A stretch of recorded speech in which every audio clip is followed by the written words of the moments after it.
Hey, good afternoon to you. It is now 4:06 News Talk 105.9 WMAL, where we are making sense of the news. Coming up this hour, General Keith Kellogg will be with us. He was with President Trump and the Gold Star families in Arlington National Cemetery on Monday. Hopefully he can help clear up some of the chaos that we're hearing from the lefty press. Congressman Jim Jordan's here at 5 o'clock today. And then we've got a couple of Gold Star family members joining us today at 5:30. I'm so honored that they'll be here. That's Christy Shamblin, the mother-in-law of Marine Sergeant Nicole G., and Darren Hoover, the Gold Star father of Staff Sergeant Taylor Hoover. You can join us at 888-630-9625, 888-630-WMAL. I don't know what J.D. Vance had for breakfast this morning, but I got to copy it. He's having a banner day today at this event in Pennsylvania. Apparently, he turned it into something of a press conference in front of the crowd. He's just conducting his press conference during the rally, and he called on a CNN reporter. Listen to how the crowd responded. Yes, sir. I would love to go fishing. We're with you, JD. Hi, Senator. You have to bring about 40 Secret Service agents now, though. That's the problem. Ma'am. Hi, Senator. Kit Maher, CNN. I wanted to talk a little bit.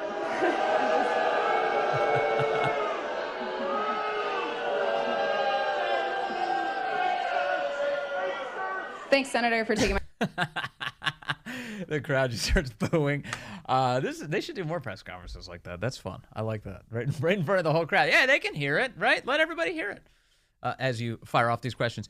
So today, one of the fun and ridiculous storylines of the day is just how far Kamala Harris is trying to distance herself from her actual job.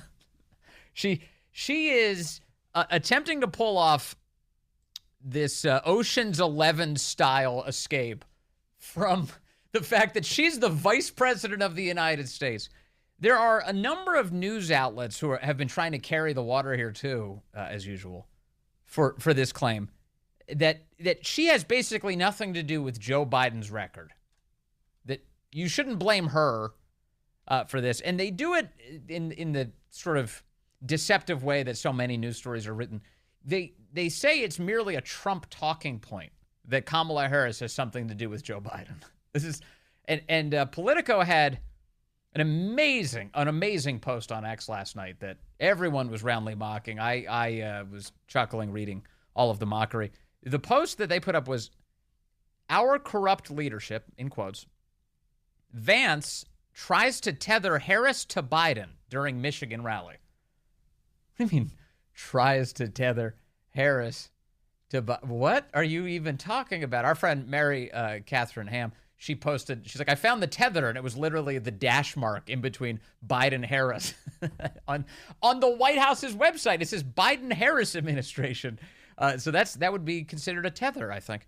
There's a community note. Elon Musk is wonderful in that he allows people to offer editorial comments, and then the community gets to vote on whether or not it gets appended to the original post. And the community note says the following. The headline states, J.D. Vance tries to tether Harris to Biden.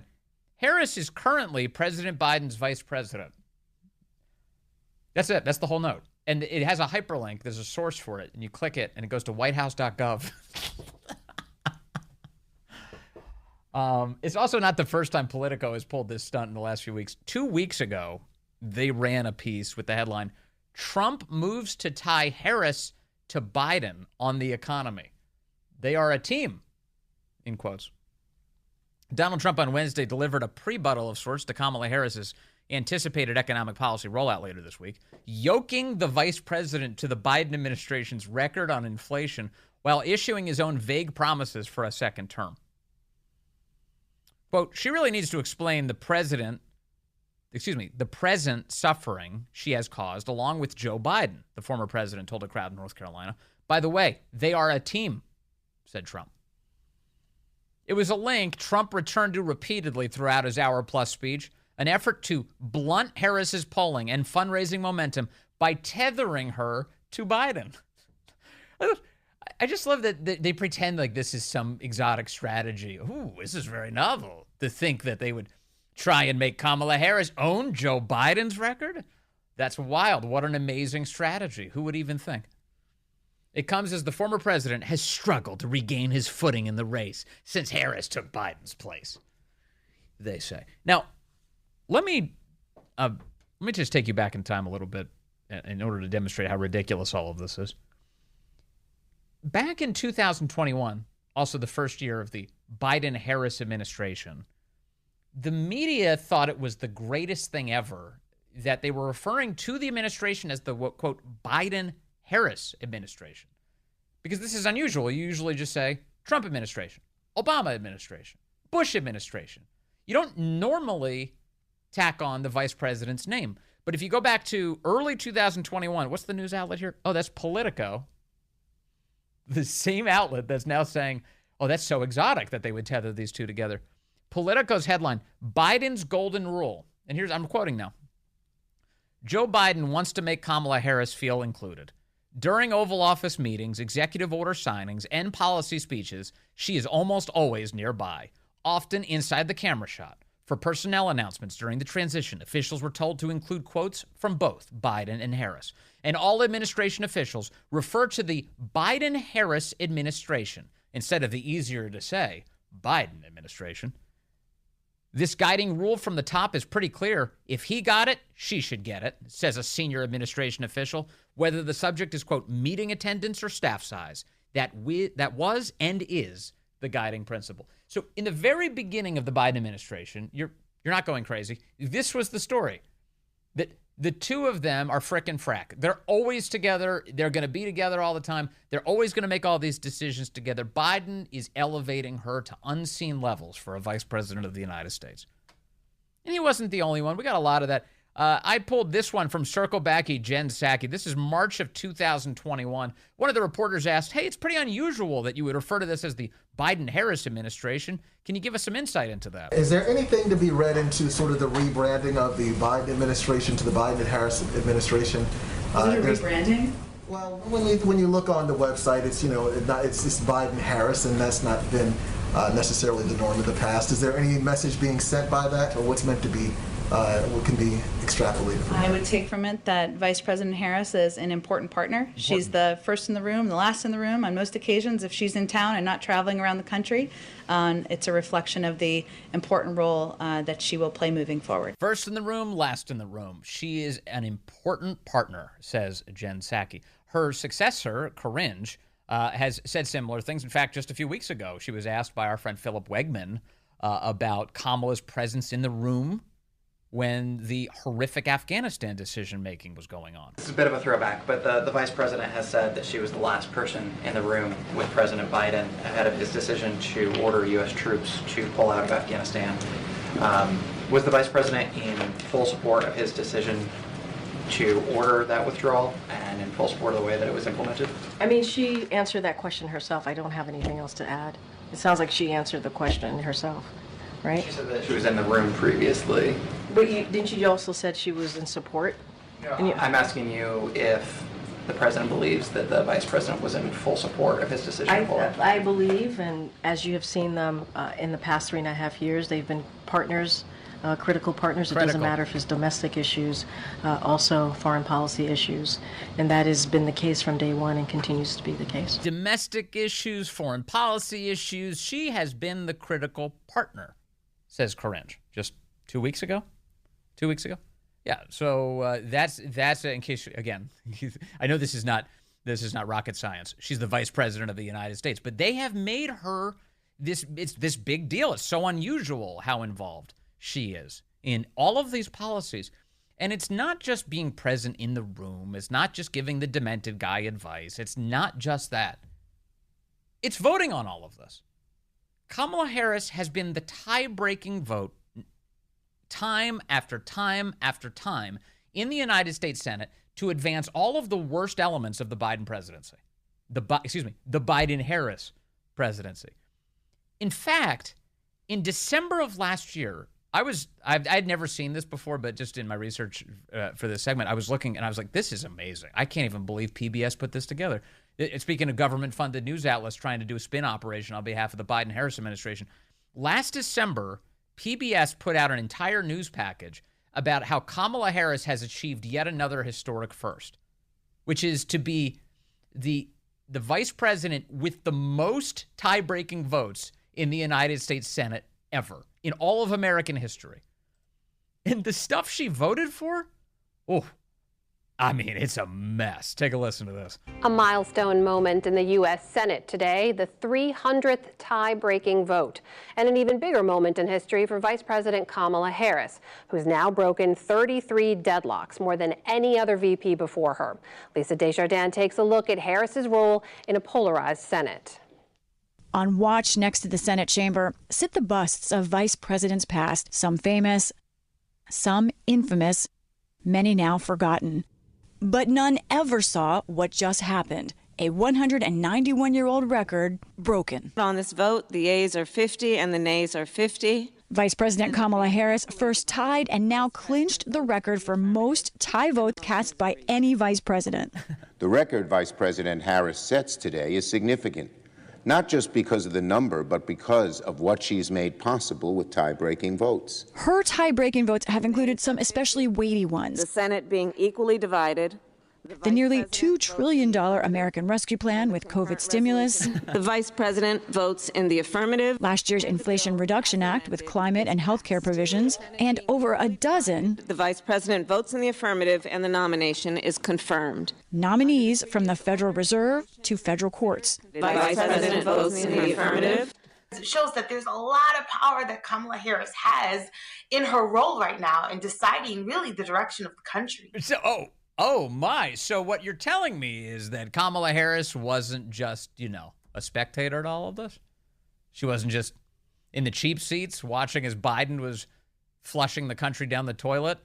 She was helping him push the lever over and over and over again.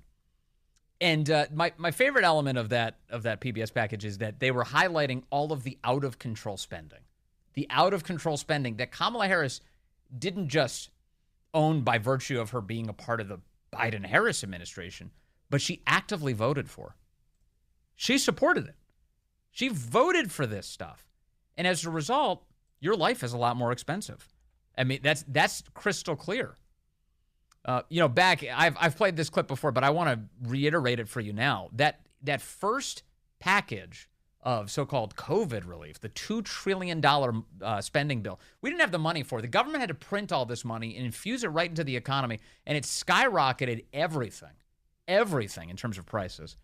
Here's Joe Biden admitting way back when, December 2021, Port of Baltimore, he says, yeah, kind of our fault, let's be honest. It can delay shipment of furniture or clothing, reduce worldwide supply, and driving up prices here in America. And the irony is people have more money now because of the first major piece of legislation I passed. Yeah, and that Kamala Harris voted for. You got checks for $1,400. You got checks for a whole range of things. If you're a mom and you have kids under the age of 7, you're getting $300 a month. And if it's over 7 to 17, you're getting $360 a month, like wealthy people used to do when they get back tax returns. It changed people's lives. But what happens if there's nothing to buy, you got more money, you compete for getting it there, it creates a real problem. Too many dollars chasing too few goods, all of a sudden you get inflation? It's almost like a brain-dead economics lesson from Joe Biden. The guy who signed off on all of this garbage, voted on before he got a chance to sign it off, by Kamala Harris. Kamala Harris, who Politico now tells me Trump is trying to link these two together. Kamala and Biden, what do those two have to do with one another? I had no idea they even knew each other. It's 4:21 now. To the phones we go. Steve calling in from Ashburn now, line 1. Hello, Steve. You're on the Vince Coglianese Show. Good afternoon, Vince. Excellent show. Thanks for taking my call. Thank you, sir. A simple question, either from the press or from President Trump to Vice President Harris would be, which one, any of them or all of them, of the 33 tie-breaking votes would she change? Which one of the policies would she have changed? If she's so joined at the hip as part of the Biden-Harris administration bumper sticker, would she change? She can't have it both ways. Yeah, how are you different than Joe? If you're so different than him, what makes you different than him? Where do you head off somewhere else? Of course, I don't know. Just knowing the way she speaks, we're going to get a lot of word salad out of that answer, Steve, if somebody actually asks it. Well, she's going to have someone holding her hand, with Tim Walz. Tim Walz when we'll have the interview, just in case she gets nervous. Please give me a hanky. I'm getting a little teary-eyed now. Well, do you think, we Steve? We cannot have this person as our president. We just can't. I know. I mean, how pathetic is it that she needs this kind of assistance just to do an interview? And I love all these lefties who are like, well, other people have done joint interviews before. What are you even talking about? Of course people have done joint interviews. This is the first and perhaps only interview Kamala Harris is going to do, and she's bringing in someone to burn up half the time so she doesn't have to answer questions, Steve.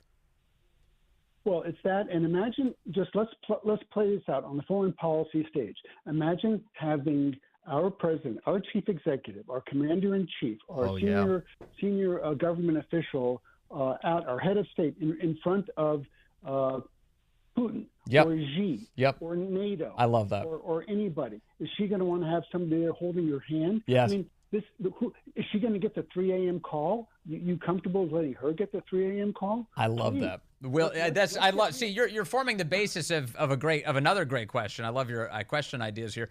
Will Tim Walz be necessary to help you talk to Xi Jinping? He does speak Mandarin, so probably. He loves China. That guy loves China. What about Vladimir Putin? Are you going to need Tim Walz to handhold you through the Vladimir Putin conversations? What about the 3 a.m. phone calls? Does Tim Walz have to stay up all night to help you answer the phone? This is preposterous, is one way to put it. Coming up, General Keith Kellogg will be with us. He was in Arlington National Cemetery this week to honor the families, to honor the fallen from Afghanistan. We will talk to him about this ridiculous left-wing conspiracy theory that's exploding into full public view, and General Kellogg will make sense of it for us next.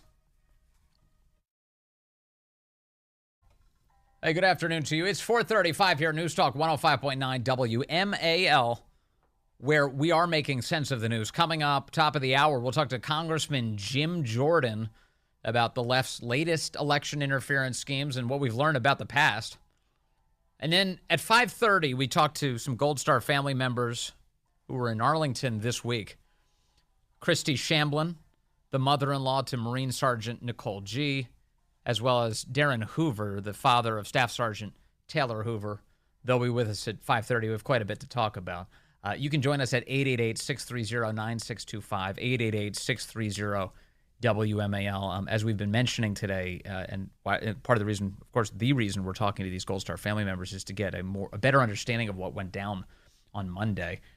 For those of us who were just observing from afar, it looked like a very touching scene as President Trump paid his respects in person at Arlington National Cemetery alongside the Gold Star families for their fallen loved ones from the Abbey Gate bombing now 3 years ago on Monday.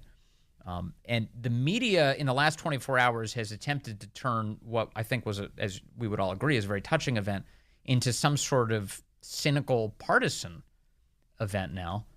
And in fact, NPR is running a piece today claiming that the Trump campaign had some sort of, quote, verbal and physical altercation with an official at Arlington National Cemetery. That claim, made by anonymous sources, has been put all over the left-wing press today, leading even people like General Wesley Clark to attack Trump on CNN. Listen to this. Well, I think it's totally inappropriate that Donald Trump has used that part of Arlington Cemetery that way for a partisan political purpose. But it's deeper than that. First of all, we know that in private, he doesn't respect service. He doesn't respect sacrifice. He's never done it for anybody. And so this was a stunt. And it's particularly distasteful for those of us who've lost friends in these conflicts to see this kind of manipulation on Arlington National Cemetery. Just a crazy, crazy news cycle. So what actually happened Monday? Let's start by asking somebody who was there. General Keith Kellogg is with us now, retired 3-star Army general, co-chair of the Center for American Security at the America First Policy Institute. Sir, as always, thank you for your time today. Thanks, Vince. Thanks for having me. Appreciate it. I saw you in some of the photos there, General Kellogg. Give me a sense, first and foremost, of what the events were on Monday, what your experience was there, and whether this latest scandal, quote unquote, matches up with your experience. Yeah, thanks. And I was there. And by the way, it was a very small group. It was some of the Gold Star families who had lost their loved ones at Abbey Gate 3 years ago that day. I think there was one press writer and one press pool person there. So it was very small. It was intended to be small. There was not a huge press pool that you normally see. And he went there and he laid a wreath with 3 of the families individually. Went down, laid a wreath at Tomb of the Unknown, went back up the second family, laid a wreath, went back to the third family, and laid a wreath at the Tomb of the Unknown. Very, very respectful. Again, a very small group. Then we went down to Area 60, where he laid flowers at the grave sites of those who were buried there. You know, Sergeant G of the Marines, Sergeant Naus of the United States Army, and was very respectful. Talked to the families individually and collectively. Took pictures with them down there. And I will tell you, when I listened to Wes Clark, and I hope somebody relays this to Wes Clark, I never realized he was that stupid. I mean, for anybody to make a comment like that, it was an incredibly respectful ceremony. It was done in great taste. It was a small group. The Gold Star families were very appreciative of President Trump being there. Oh, by the way, who was missing in action was the Vice President of the United States and the President of the United States. These are the ones who caused those 13 to die. And when they brought them back on the dignified transfer at Dover Air Force Base, President Biden was there, but Kamala Harris was not. And I've been to dignified transfer ceremonies at Dover, where both the Vice President and the President were there together. So I'm actually appalled I hear statements like that. Statements like that show an absolute disrespect for the service members that died. Incredible respect by President Trump. Nobody thought there was anything to it. And I was asked this morning on a television show, did I see an incident? I said, no, I didn't. Now, maybe something happened, but I didn't see it, not where I was at. And I was standing very, very close to the president, very close to the families. I was close to him when he called, and he actually did FaceTime with the mother of Sergeant Naus, who could not make it. He was the lone Army soldier who was killed, young staff sergeant. And he spent time talking to her by FaceTime, showed her the flowers he had laid on the young sergeant's grave site. And I just thought this has been blown out of proportion, not by Republicans, but by Democrats and by the mass media who want to make something, Vince, of something that was not. For God's sake, what is wrong? What is wrong with honoring those who gave their lives for this nation? And President Trump honored them on Monday when Harris did not, and when Biden put out a message on it, didn't say a single word about it. They're the ones who helped cause that incident when they did that disastrous withdrawal. So I'm kind of holding my tongue a little bit, because when I hear people from the mass media or NPR or General Clark make absolutely disgraceful and stupid statements because they weren't there, didn't see it, didn't know what happened, I got an idea. Here's my idea, Vince, and you're going to do it later today. How about talking to the families that were affected, the Gold Star families, and give them the priority, give them the voice, and then it stops with them. And the rest of you just shut up and go sit in the corner. Well, a little bit strong, but that's kind of the way I feel. I really appreciate those remarks. I totally agree with them, and that is the reason why we are going to talk to these Gold Star families coming up at 5:30. But General Kellogg, it makes you. I think both of us can detect that what's going on here is that the Biden administration, the Biden-Harris administration, they know there is no good way to explain their failures in Afghanistan. And so they've decided instead to turn what was a decent event on Monday into a political partisan weapon by advancing a series of lies about what went down at Arlington, attempting to hurt Trump with this because they know that the American people see it and they are not pleased at all with what Joe Biden and Kamala Harris did.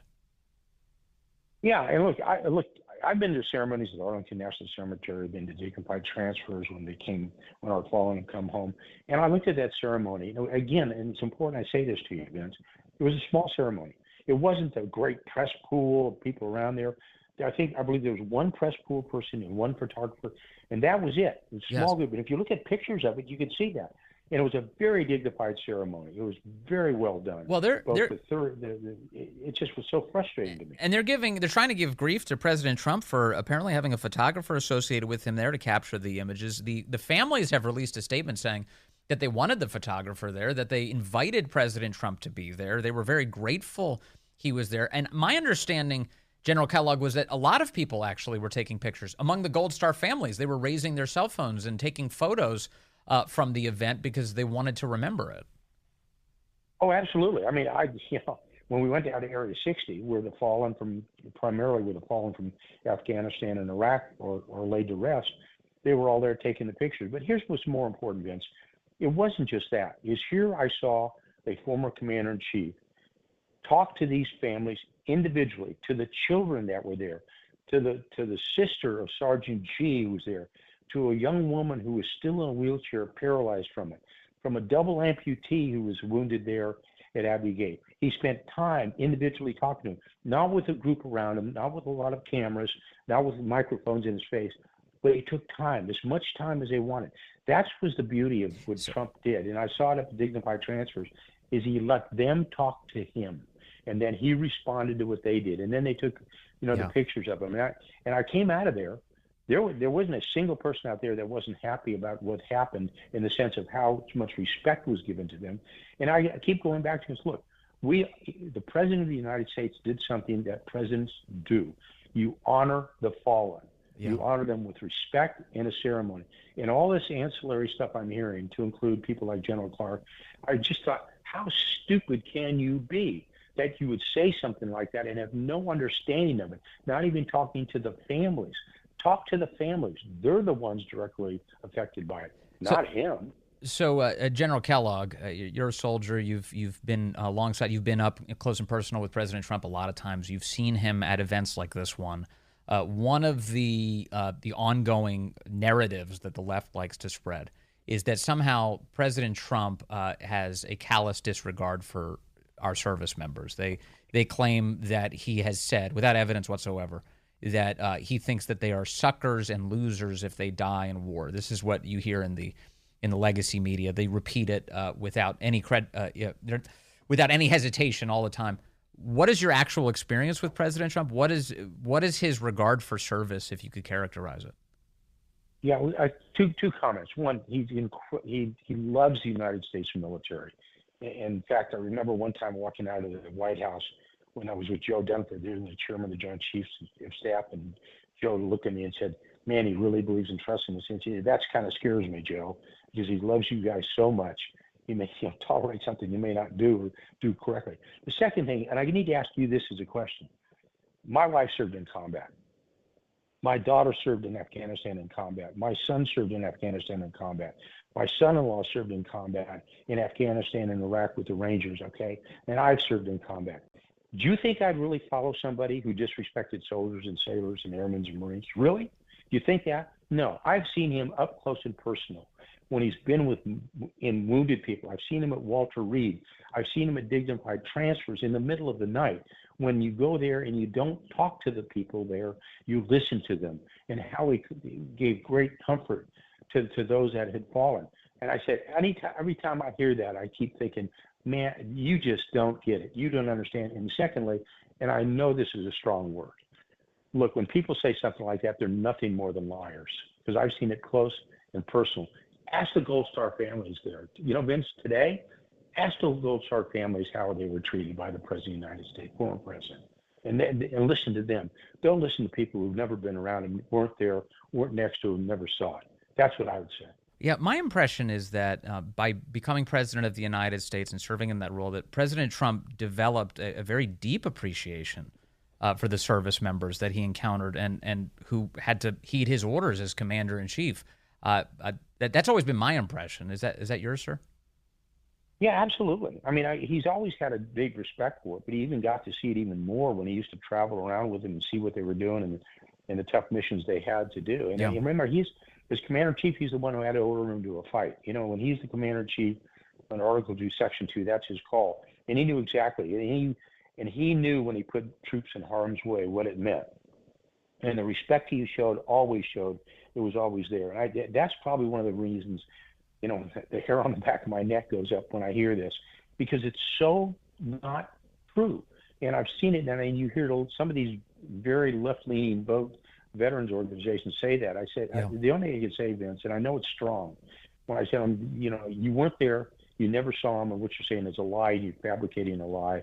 He's never done it, ever. He never said what's been reported to him. He's always had incredible respect for the men and women in uniform, and he's shown that repeatedly. And I'll stand by that to my dying day. And nobody can, I challenge people. You can't challenge my record, my combat record. I've been there and seen that and done that. Yeah. I've been to enough, I've been enough to funerals in my life. I don't need to go to any more. But I have tremendous respect for what President Donald J. Trump did on Monday and what he's done before. General Kellogg, I'm not sure if you're dialed in on the logistics that led up to this event or not, but I am curious. I found it interesting because of how petty the Biden administration has been with so many of its resources when it comes to politicizing everything. I did react with a little bit of shock Monday morning when I saw that President Trump was there for that wreath laying, because I thought, man, this is the kind of thing the Biden administration definitely does not want happening. Their view is they control that federal territory. That's Arlington National Cemetery. They would do everything they could to stop him from being there. Do you know, if any, how challenging or what kind of obstacles may have existed to President Trump doing this in the first place? Yeah, now this is all secondhand, Vince. I heard that they pushed back on it. The Army, pushed back on it fairly hard. They didn't want it there. And it took the Gold Star families and also congressional support, Congressman Brian Mast or Michael Waltz, people like that, to basically remind, the Army that the oversight of Arlington is actually done in Congress, and they had the oversight, and this was something they wanted to honor them. So I heard there was friction. I didn't see it. I didn't know it. I wasn't personally involved with it. Yeah. But I do know that there were some congressmen like Mike Waltz went out there, and Brian Mast, who, by the way, remember, lost both his legs in war. Yes. Were there, and they helped push that event to where it was at. But again, it was low key. I mean, it's important to know, there was no giant press pool. I mean, there was nobody there except some invited guests, and there was probably, Vince, I would say maybe 20 people total, and laying the wreaths other than the families. So it wasn't one of those, we're going to have a big political event, we're going to show it, we're going to show it to the entire world. It was only covered by one television network. The only television network that covered it was Fox. CNN didn't cover it, MSNBC didn't cover it, CBS didn't cover it.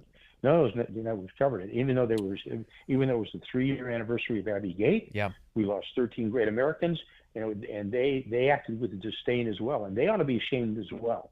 But they played it, the pure politics of it. And when we walked out of there, I never thought this was going to be a firestorm. Never. We said that was a very nicely done ceremony. Right. Everybody felt good about it. The families felt good about it. I was on the bus, by the way, that took the families back to the visitor center and back up to Arlington to the amphitheater where their cars were. So, I talked to them all the way up there, and everybody was tremendously pleased and satisfied and happy how the event went. And that was, we all thought, at the end of the day, tomorrow's a new day, here's where we go. But then this thing broke, and I said, the people who are playing politics are those that are criticizing the event. And my God, Vince, I'm telling you, don't ever go there with me about criticizing an event when we honor America's fallen. They deserve every bit of recognition that they have given their full measure of devotion to this nation, and we should honor them, and we should never complain about it. Amen. All right, General Keith Kellogg, again, retired 3-star Army General, co-chair of the Center for American Security at the American First Policy Institute. Sir, thank you for your time as always. Really appreciate it. As General Kellogg mentioned a couple of times, and again, it's always so grateful to talk to him. We'll be joined in this next hour by a couple of Gold Star parents who invited President Trump Monday to Arlington National Cemetery.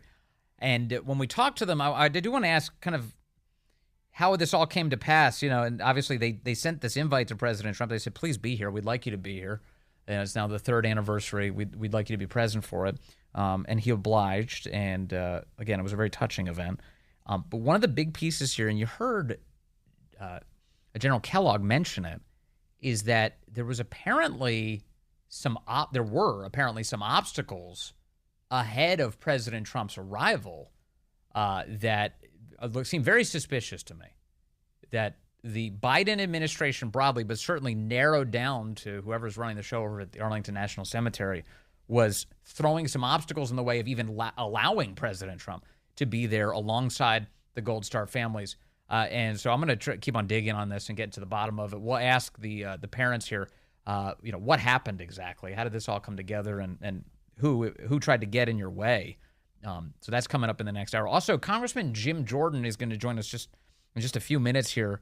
We get this information this week in the form of an open letter from Mark Zuckerberg saying, well, yeah, indeed, Facebook interfered in the 2020 election. We were censoring information that was important to the American people. We promised we're not going to do it again. And then during the Biden administration, we were censoring all sorts of COVID information at the behest and under duress from the Biden administration. And we're going to stop that from happening again. We'll find out from Congressman Jim Jordan if he believes him.